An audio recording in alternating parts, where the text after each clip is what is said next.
Hey there folks, this is GreenXI, welcoming you right back to Let's Play Higurashi. This is episode 187. In the last episode, we had such a nice little ending where Party 8, Shion and her mother, and Party B, Uishi, sort of made up at the gravesite of the dam construction manager, or whatever his title was, his grave. So, it was really nice, and a really nice placement of it, because it was a bit of peace before what's coming. And also Uishi sort of got 2 more police members on his side. So let's get going with the rest of chapter 9. Thank you for waiting, Nomura-san. No, sorry. At the moment I'm talking to a woman over the phone. So how's everything going? Going well. The festival is tomorrow. I see. That's good. First Lieutenant Tomitaki will get into an accident tomorrow night. H173, the medicine which was supposed to be destroyed, will be administered to him, and no matter what happens, it'll be a very pitiful end. What an interesting opening. We've already finished our forgery of the proceedings. It'll show that Lieutenant Colonel Irie was trying to sell your research to a foreign country so that he can continue it. And Tomitaki's murder is a part of that. Yes, that will be the first step for the board of directors to become suspicious of the Irie Institute. We're taking care of all that, so don't worry. Also, regarding that, what should we do if it happens? If what happens? I mean, what if First Lieutenant Tomitaki agrees to join us? He isn't included in the takeover operation, is he? Well, no, because he's an auditor for the board. If he becomes our ally, that might be beneficial to us. According to our analysis, even if he changes his allegiance, there won't be much for us to gain. Why add another unnecessary worry to the operation? You're right. Sorry about that. I thought we might be able to use him for something, which is why I suggested it. We'll go with the original plan then. I think that would be better. I'll get in touch with you again. Goodbye. For a while I kept holding the telephone receiver, lost in thought. Then I put it down and dialed a number that I had become very familiar with. Hello, Economy Hotel Akanamaya. How may I assist you? Hello? Could you connect me to room 406, the one belonging to Tomitaki? Please tell him Takano is calling. Sure, I'll connect you. One moment, please. The telephone operator put me on hold, leaving behind only electronic music. I waited for about a minute, and the operator came back on again. I'm sorry. The guest in room 406 is not in his room right now. Would you like to leave a message? That's okay. I already left a few of them. Ah. Do you know when he left the hotel? Do you know when he'll be back? Oh, I'm sorry. I can't answer that. I see. I'll call again. I put down the phone before the operator finished speaking. This is the 3rd time I've tried calling him. I left a message telling him to call me back, but he hasn't. Why? Is he out taking photographs by himself? Or is he waiting for me behind the shrine where we usually meet?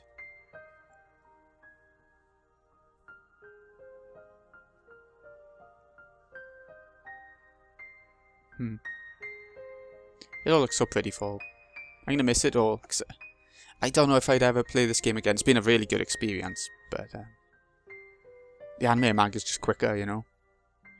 Who would think I would actually come all the way here expecting him to be waiting for me? I'm even surprised myself. People are in the middle of setting up tomorrow's festival. Tents are being pulled up for food stalls, and preparations for various events are taking place. It's almost too noisy for me, what with people shouting as they work, plus the noise from the batteries for the stalls.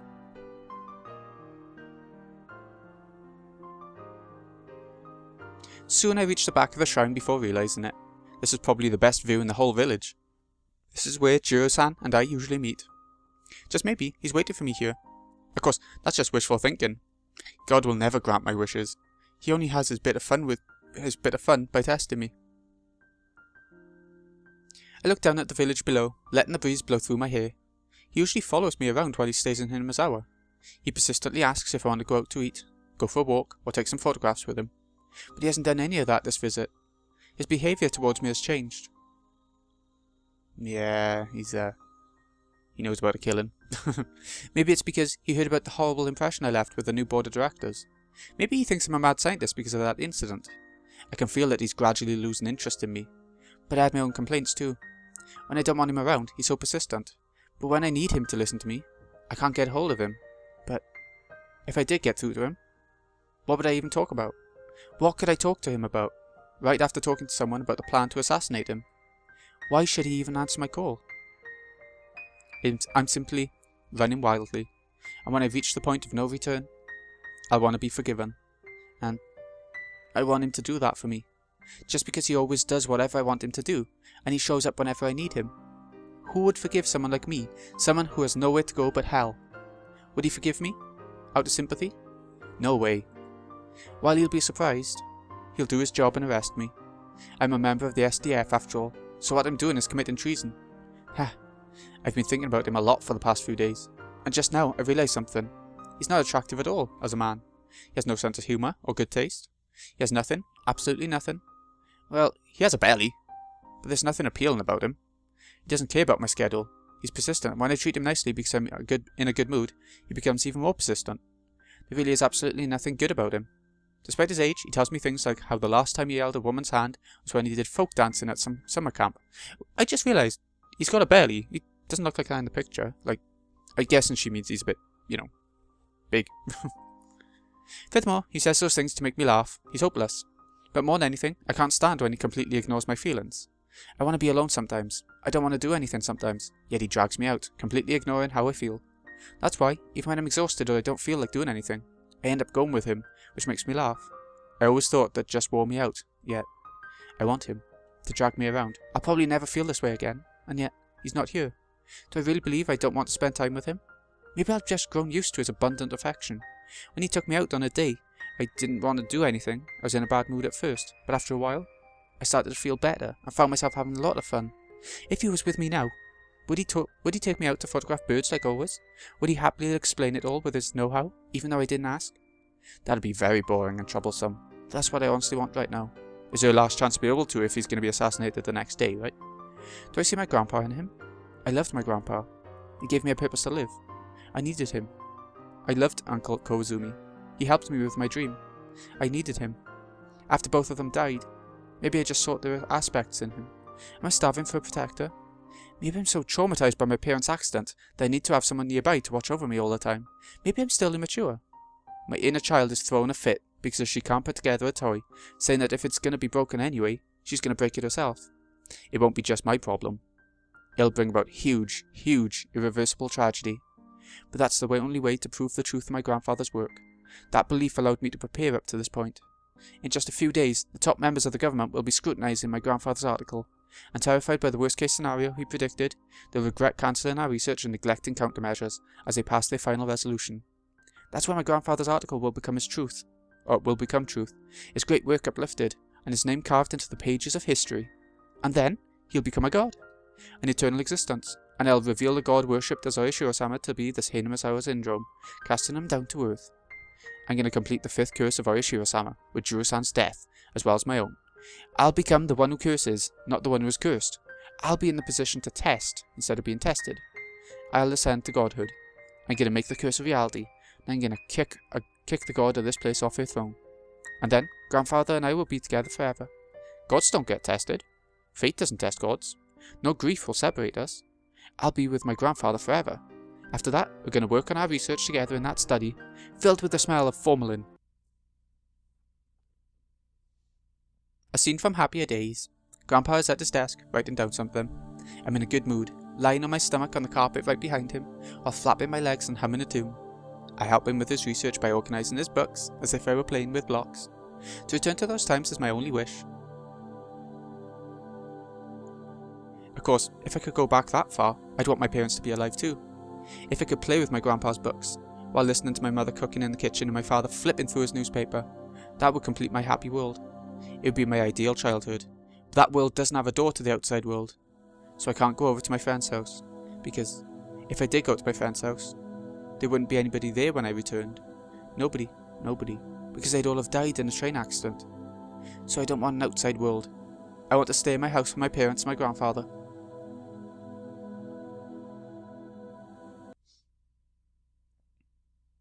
I'm a doctor, after all. I can analyse myself. I know that what I'm wishing for is proof of my immaturity. But if I know that much, then why do I still long for a parental figure in Juro-san? Even as I plan an operation which includes his death, I'm still trying to hang on to him.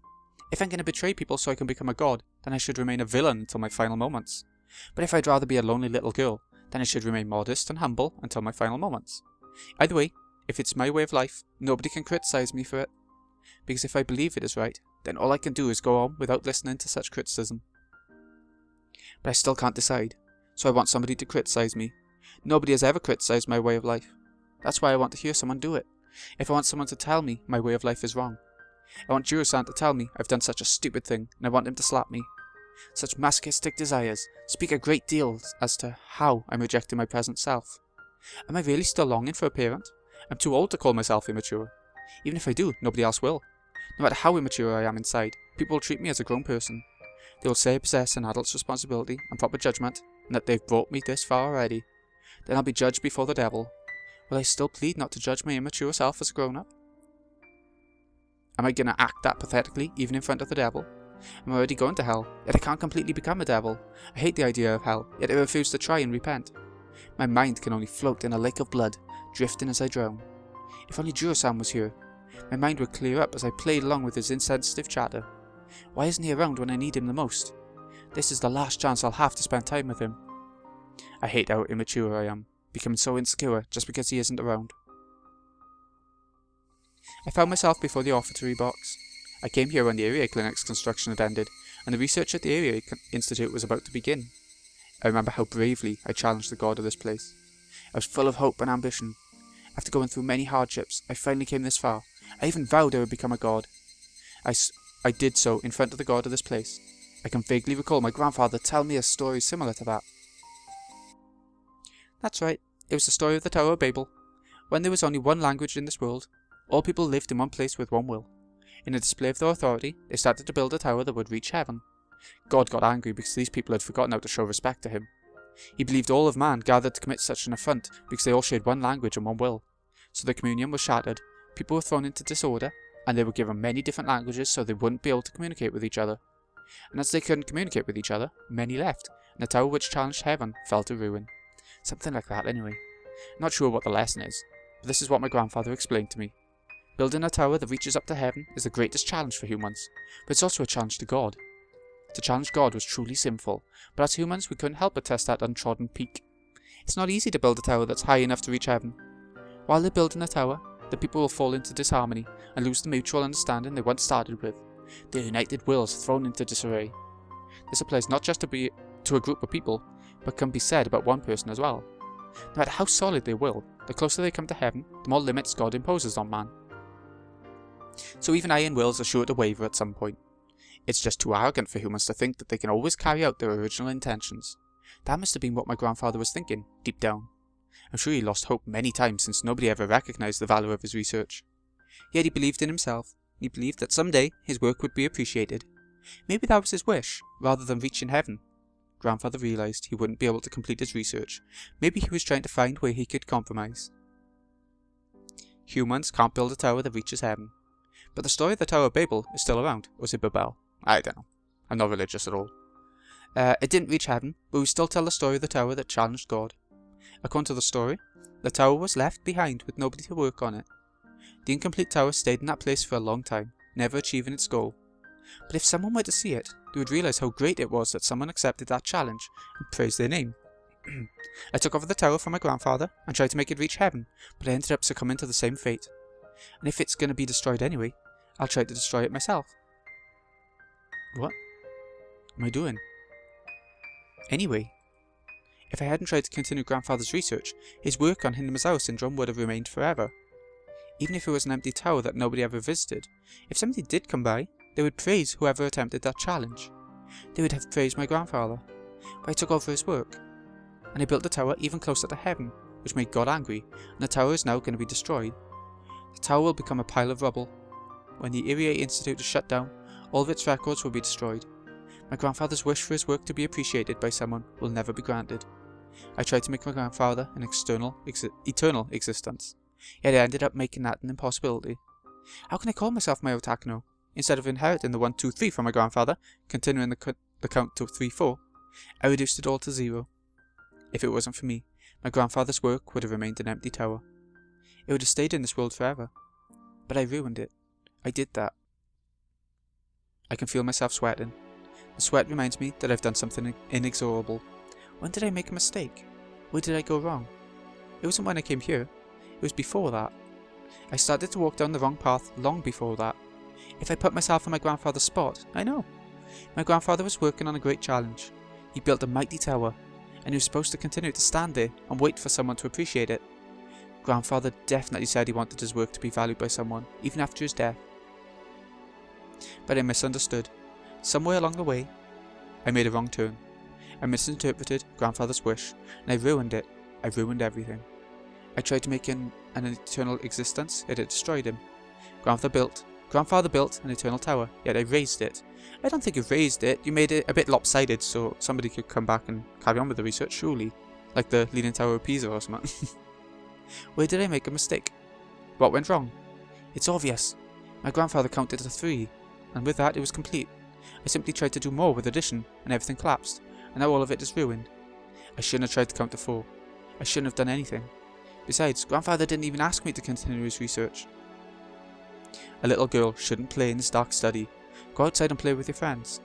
I remember my grandfather telling me things like that. But I refused, and I stayed in the study so I could help him. And eventually, he stopped telling me to play outside and just enjoyed having my company while he worked. But when we first met, he used to say things like that. Then what? Living with Grandpa was the first mistake I made? Then what? When I escaped the orphanage, I shouldn't have called Grandpa. I shouldn't have found a tiny yen coin. I shouldn't have asked Grandpa to help me. Ah, now I remember. I know where I belong. Bang, bang, bang, bang. A noise of something metal striking something else is getting closer. It's getting closer and closer. I'm not allowed to fall asleep. I wasn't asleep. I just had my eyes closed. That's all. Sorry. Damn you. I'm sorry. I won't do it again. I'm sorry. Come on. Damn it. I don't know how to read that. Bang. Bang. Bang. Bang. Don't kick. I'm afraid of the metal sound. Please don't kick it. I'm not being kicked. Is this when she was back in the orphanage and she had the punishment for running away? Is that what this is referring to? The noise is kicking me. So please don't kick. Please don't kick the metal fence. Please. My body's getting cracked. I think my body is getting cracked. All the dirty, itchy and painful things soak into those cracks. And the filth and prickling feeling. Horrible. It's soaking into my chest, gathering together. I desperately try to resist so that it won't touch my heart. But the dirtiness and itchiness draw together more and more. My whole chest is soaked and soon enough my face will be swallowed. Even drowning in this dirtiness and itching, I try desperately to hold my breath, so that at least my heart won't be soaked in it. Damn it. Bang, bang. Bang, bang, bang. I can't hold my breath any longer. I drown in an ocean of muck. And yet, as I'm taking on the muck, my heart desperately struggles not to be tainted by it, to rise above it, until my heart, too, sinks into the sea of grime. Only creatures that have lived on land will gasp and suffer the pain of drowning as they long to return to dry land. Creatures that have always lived in the ocean never drown. Grandpa won't come help me. That is the best thing. For me and him both. I am. See? When I stop struggling, there is no more noise. I don't have to hear that scary metal noise. Is it a roar or a yell? I needed to borrow strength to scream in order to come back to the present world. My body's all sweaty. It feels dirty, itchy, painful. It reminds me of that day.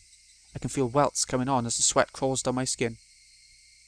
No, it's just a delusion. It can't be itchy, because all of that is long over. I take a bath every day. I scrub my body until it turns raw and red. So not even the slightest drop of that horrible filth could possibly remain. I can't help it. I remember the filth. I can only get rid of it by scratching my arm so hard it leaves marks. I can't get rid of the itching. I can't get rid of the filth. Of course I can't. I'm a filthy existence. Grandpa should never have saved someone like me. Meeting me made him unhappy. I shouldn't have existed. I shouldn't have been born. I should have stayed inside that metal fence and spent my whole life there. I need to go back inside it. I should have never left. That place is where I belong. Corner me with that horrible metal noise. Crush me with that filth, itchiness and pain. And then kill me, so that I'll never meet Grandpa. Would have saved a lot of pain for this village, I guess, but it's not. You know, you don't think like that. Is that your wish?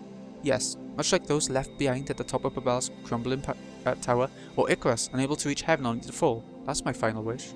Bring me back inside that metal fence, and give me back the fate that's suitable for my filthy existence. The wish of a liar will never come true, but I'm not a liar. You have spoken your true wish once, yet you have yet to realize that it's your greatest wish, and I cannot grant that wish just yet. Are you saying that's the punishment we sinful humans face for challenging God? You should already know. The strength of your desire is what creates the future. You lack that strength.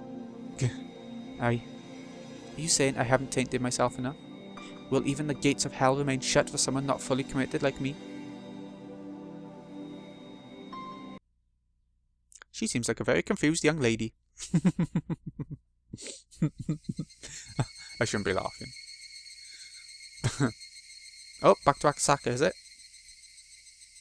Vika-chan, Satko-chan, how are you feeling? It's Irie. Oh, as Akasaka-san warned me, I have to be careful. Akasaka-san opened the door silently. How are you doing? It's bustling outside, huh? Yeah. Everyone's busy getting ready for tomorrow's festival. I brought some shaved ice for you, courtesy of the refreshment stand committee. Let's have some.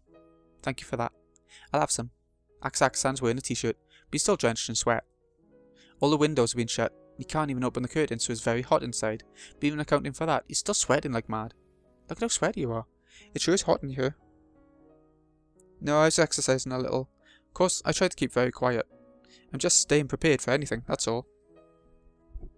Little exercise helps to refresh people. I'm sure you've been under a lot of stress for the last few days. You must be exhausted mentally too. No, I'm used to this kind of thing. But I really appreciate you bringing in some stuff. Akasaka-san smiled like a happy child as he ate the strawberry-flavoured shaved ice. So has there been anything yet? Have you heard from Tomotaki-san? No, nothing yet. But Takano-san was saying she can't get hold of him. That's right, he changed his hotel, huh? Do you think she's noticed something? No, I don't think she has. I told her he's probably just going around taking pictures. But it's only a matter of time before she becomes suspicious. There'll be a strong wind soon one way or another. Dr. Irie, please be very careful. Of course. Oh, by the way, I just saw Uishi-san, and he told me to tell you something. I explained the 48-hour operation to Akasaka-san. Akasaka-san seemed impressed with the notion, especially because I told him it came from the girls. That's a fantastic idea. I'll shake up our enemy quite a bit. It'll give Tomotaki-san a big opportunity to find out something too. So when's the operation going to take place? That will be decided when they meet with Uishi-san tonight. But since we don't have much time, it may be as early as tomorrow morning. I see. It's pretty stressful just waiting for a battle to begin. If there's something we can do, we might as well just do it. Your time in Hinamazawa is limited too. So how much longer can you stay? I told Yuki that I should be home by midnight on Sunday, but if the situation changes, I might have to stay here longer. She's a policeman's wife. She'll understand. You can't even call her from here, huh? Sorry to put you in this situation. Don't worry, it's not like we're newlyweds. She won't divorce me just for not calling her every night. Although he says that, it's easy to tell that Akasaka-san wants to hear the sound of her voice. So if there have been any changes on your end, if there's anything you need, I'll bring it. I really don't need anything yet. Any changes, well, it's hard to say. There are just too many people going in and out of the festival. Even if there's someone suspicious among them, I can't tell. We should assume our enemies are hidden among them, so we should just be on guard. That sounds about right. By the way, the mountain dogs are starting to move, just as you said. When I asked Tokunogi about their plans, he said he's raising the security level for the days surrounding the festival to take into account the possibility that some criminal might use the 5th year of the curse to target Vika-chan. That matches the situation right now. It almost looks like all the preparations, officially and unofficially, are going smoothly for tomorrow's festival. So you're saying tomorrow is going to be a festival in more ways than one then? If the 48-hour operation gets underway tomorrow morning, it'll be quite the turbulent day. Yes. Everything will change, starting tomorrow, June 19th, 1983. A tempestuous day that divides a peaceful world from a tragic one. The fate of the world will change on that day. I finished my secret meeting with Akasaka-san and left while calling up the second floor window, pretending to address the girls. When some villagers saw me do that, they asked how they were doing. They asked me about both girls, which made me very happy. What Oyu-san said yesterday has already spread among the villagers. In other words, the curse of Oyashiro-sama may have already lifted, even before tomorrow's festival. If nothing happens tomorrow, then this village is finally free from the curse and the ghost of the dam conflict. As we prepare for the upcoming battle, I realise the extent of the responsibility we've taken on, but at the same time, that gives me strength. After greeting officials under the main tent, I ran into Takano-san as I headed back to the clinic. It's unusual for her to be here alone. If Tomotaki-san were with her, I could understand, but she'd never come here by herself. For a moment I thought maybe she suspected a connection between me and Akasaka-san, but it doesn't seem that way. I'm relieved. This is unusual. What are you doing here? Nothing really. Just taking a walk. I see. It's a nice day today. I bet it's a perfect day for taking a walk. I wonder if Jiro-san's taking a walk too. Those words had a strange nuance to them. Takano-san normally only spends time with Tomotaki-san out of politeness. At least that's how she's been acting. So when I heard her say that, I was a little surprised. Maybe so. He's from Tokyo. I'm sure he's enjoying the fresh air and the beauty of Hinamizawa. Director, do you have any idea where Jiro-san went? No, I don't. He didn't come to the meeting last night. It's a good thing someone else was there to take his place, but he should have been there. He's neglecting his job, don't you think? This is going in the wrong direction. I have to change the subject. Well, I'm sure he needed a little break. I bet he wanted to be alone, just like you. Yeah, I can see that. I think that went well. She didn't ask about Tomotaki-san after that. When I look around, I can imagine how lavish the festival is going to be tomorrow. Watanagashi is the biggest festival of the year around here. It's grown in scale ever since the dam conflict ended, and this year, the village festival is hitting a peak. I'm sure villagers of all ages will enjoy themselves tomorrow. Takano-san and I overlooked that heartwarming scene. Tomorrow looks like it's going to be a lot of fun. Yeah, it will be fun. The conversation was very ironic. We both meant something different as we spoke. I can hardly wait for the festival to start. Yeah, a fun festival is about to begin. I noticed an indescribably bitter smile on her face. I hope it'll be a nice day tomorrow. After all these preparations, it'll be a shame if it rains. They worked so hard to prepare for this grand festival. A little rain won't stop them. Yeah, I guess. There'll be a festival, no matter the weather, huh? Yes, there'll be a grand festival. I'm sure of it.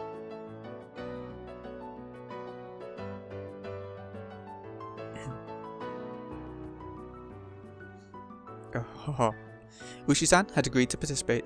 In other words, he'd given us the green light. Yay, pension or no pension. Good job. I bet you had some difficulties. Nah, not really. They actually agreed pretty easily. Boy, how nice it is to be young. I was the only one who struggled to make a decision. Pitiful, huh? We can't turn back anymore. I'll give it everything I have. Ushi-san was always a man with great presence. He seems pretty reliable when he's that determined. This will work. This operation will be a success. The enemy is unthinkably strong, but we're going on the offensive first. It's like in Sumo, right? No matter how huge the opponent may be, there's a chance the entire match can be settled in an instant, with a quick shift in stance during the opening rush. See, Rika? Doesn't it feel reassuring to have this many people on your side? I don't intend on refuting you anymore. I was almost ready to give up just a few days ago, but now I can't believe how much the situation has evolved. It just might just be possible to change our fate after all. Rika, that's not good enough. You're right. I shouldn't say we might change our fate. We will change it. We will win. We will defeat fate. In any case, then the timing of our trap is extremely important. What do you mean timing? We should act immediately. Tonight, it will have been 48 hours since Rika-chan disappeared. The longer we wait, the better the position the enemy will be in, so we should act as soon as possible. That's true. If we're too careful, that will give them more time. Our defense ought to be cautious, but our offense ought to be bold. It's very reassuring to have both your seals of approval. So what about it, everyone? No objections. I've steeled my resolve. I'm ready any time. Is it time yet? What do you think, Satoko? We should go with haste, of course, but right now, maybe a little too hasty. If we had to surprise them, I think we should do it more carefully. A surprise attack should take place at night. Is there any better timing than now? Calm down. You're both right. Surprise attacks usually do happen at night. But look at us now. We're still up, even though it's that dark outside, right? Night attacks were more effective when there was no electricity. Nowadays, surprise attacks don't always have to take place in the middle of the night. There's an even better time than that. Is it really a better time for a surprise attack? Oh? I understand. A daybreak sortie, right?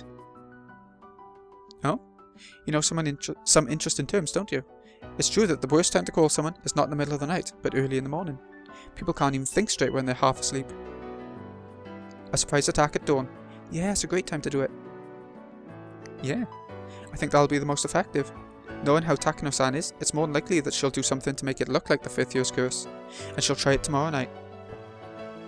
It's normal to try to get plenty of sleep the night before. Oh ho ho, I now know the perfect time to spring my traps. A surprise attack at dawn. Man, that sounds badass. I've always wanted to do something like that. I'm fired up. You're just like my men, my Bala-san. Hey, does that mean I'm the only man involved who isn't psyched? My oh my. Alright. Ready then? The 48-hour operation commences tomorrow at dawn. The question is, how will they react? We'll be confusing them, and once we see their response, we'll attack. This is a raid. Okay, as the leader of the club, I now decree that the 48-hour operation is now in effect. We'll carry out our tasks at 4 AM tomorrow morning. It'll get busy all of a sudden. All members should be ready for an immediate response. Prepare yourselves physically and mentally. 4 AM in the morning still seems like nighttime to me, so a nighttime attack, but okay. And don't forget, the fate of Hinamizawa rides on this battle. The enemy's conspiracy could end up destroying the village. Huh, we'll never let that happen. Well, we'll see how the enemy will react. Will they become demons or serpents? Meep. Maybe they'll become kittens. Ho ho ho, how cute of them. I don't think so. Something huge will happen for sure. This is like a little earthquake. One that's a forewarning of a huge tsunami. You're right. I feel that little earthquake too. But we'll create that huge tsunami, and either the village or the enemy will be swallowed by it. We'll ride that huge wave for as long as we can. This 48-hour operation will be a shock to the enemy. They'll panic, their pace will be off, they'll guarantee to slip up somehow. We don't know how they're going to slip up, but just knowing that they will, and preparing ourselves to act, gives us the full advantage. We're surrounding our enemies on this huge game board that is Hinamizawa. This festival, will start with our siege. Come on, we're ready. We're ready for June 19th, 1983.